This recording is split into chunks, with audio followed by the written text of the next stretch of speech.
નમસ્કાર દર્શક મિત્રો, ખબર ગુજરાત ન્યૂઝ ચેનલમાં આપનું હાર્દિક સ્વાગત છે।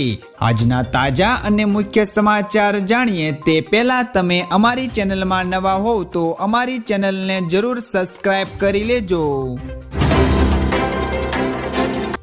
તો મિત્રો, સૌપ્રથમ આજના તાજા સમાચારને લઈને વાત કરીએ તો અંબાલાલ પટેલે જે કહ્યું હતું એ જ થયું।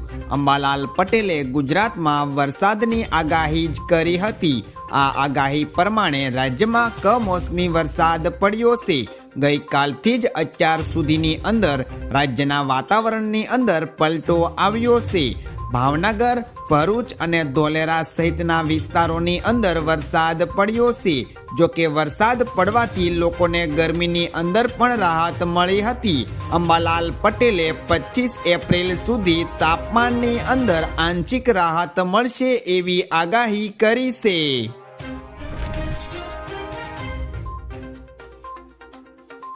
ત્યાર પછીના સમાચારની વાત કરીએ તો અમદાવાદથી અન્ય રાજ્યોમાં જતી અનેક ફ્લાઇટ રદ। અમદાવાદ એરપોર્ટ પર ફ્લાઇટ ડિલેટ થતા મુસાફરો અટવાયા હતા। અમદાવાદથી અન્ય રાજ્યમાં જતી અનેક ફ્લાઇટ ડિલેટ થઈ હતી। 5 કલાક કરતાં વધુ ફ્લાઇટ ડિલેટ થતા મુસાફરો અટવાયા હતા। કેટલાક મુસાફરોએ એરલાઇનમાં કર્મચારીઓ સમક્ષ રોષ પણ ઠાલવ્યો હતો। ટેકનિકલ કારણોસર ફ્લાઇટ ડિલેટ થવાના આક્ષેપો પણ લગાવ્યા હતા।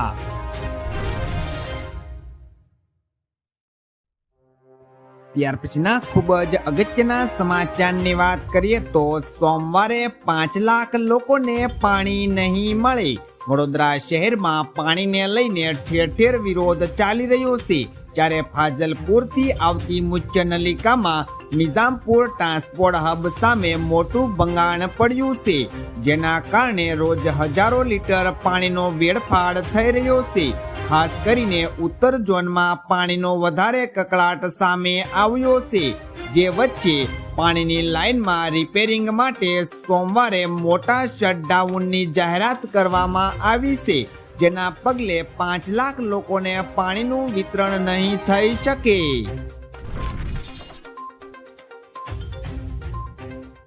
ત્યાર પછીના સમાચારની વાત કરીએ તો 2025માં સોનું 13,000થી વધ્યું હતું, પછી રૂપિયા 2,464 થી ઘટ્યું। હાલ સોનાના ભાવની અંદર સતત વધારો જોવા મળી રહ્યો છે। આ વર્ષે એટલે કે 2025માં સોનું 13,000 રૂપિયા વધ્યું છે અને તેની સામે માત્ર 2,464 રૂપિયા ઘટ્યું છે। 2025ના શરૂઆતના 94 દિવસમાં 14,852 રૂપિયાથી વધીને 91,014 રૂપિયા પ્રતિ 10 ગ્રામ પર પહોંચી ગયું છે। માત્ર 2 દિવસની અંદર તેમાં લગભગ 2,500નો ઘટાડો થયો છે। આ સાથે 15 એપ્રિલથી લઈને ફરી સોનાની અંદર વધારો જોવા મળ્યો છે। હવે તે 93,353 રૂપિયાથી વધીને 94,352 રૂપિયા પ્રતિ 10 ગ્રામે પહોંચી ગયું છે।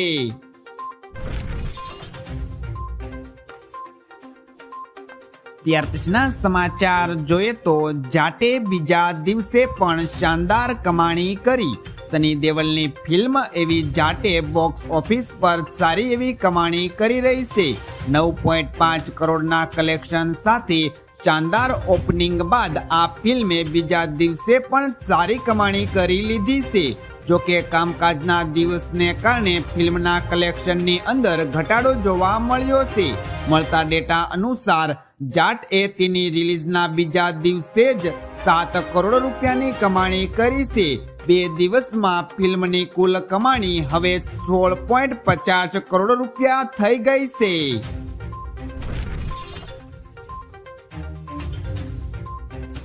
ત્યાર પછીના સમાચારની વાત કરીએ તો 3 દિવસમાં 18 લાખ કરોડની કમાણી। અમેરિકન ટેરિફની અસર ઘટતા વિદેશી રોકાણકારો ભારત તરફ વળતા શેર બજારમાં ઉછાળો જોવા મળ્યો છે। માત્ર 3 દિવસની અંદર રોકાણકારોની સંપત્તિની અંદર 18.05 લાખ કરોડ કરતાં વધુનો વધારો થયો છે। 11 એપ્રિલે BSE માં લિસ્ટેડ કંપનીઓનું કુલ માર્કેટ કેપ ₹401.55 લાખ કરોડ રૂપિયા હતું, જે 17 એપ્રિલે ₹419.60 લાખ કરોડ પર પહોંચ્યું ગયું છે. ગઈકાલે સેક્શનની અંદર ભારે ઉછાળો જોવા મળ્યો હતો.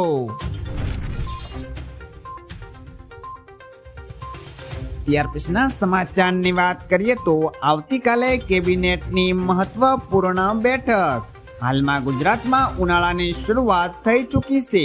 હવામાન વિભાગ દ્વારા હીટવેવની પણ આગાહી કરવામાં આવી રહી છે. ત્યારે સૌરાષ્ટ્ર અને કચ્છની અંદર પીવાના પાણી અંગે કેબિનેટની અંદર સમીક્ષા થશે. સૌરાષ્ટ્ર અને ઉત્તર ગુજરાતમાં પીવાના પાણી બાબતે સમીક્ષા કરવામાં આવશે. રાજ્યમાં વિવિધ જળાશયોની અંદર રિઝર્વના પાણી સહિતની બાબતો ઉપર ચર્ચા પણ કરવામાં આવશે.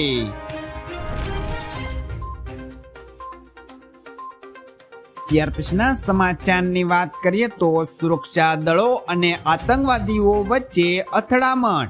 જમ્મુ કાશ્મીરના પૂંચના સુરનકોટના સુરક્ષા દળો અને આતંકવાદીઓ વચ્ચે એન્કાઉન્ટર થયું છે.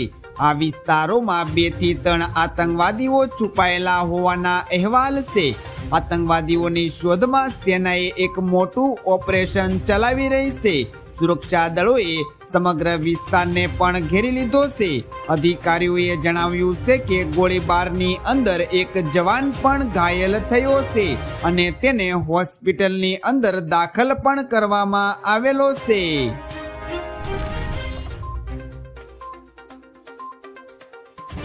તો મિત્રો, આ હતા આજના સૌથી અગત્યના મુખ્ય સમાચાર. આવા અગત્યના અને મુખ્ય સમાચાર જાણવા માટે તમે અમારી ચેનલમાં બન્યા રહો. આભાર.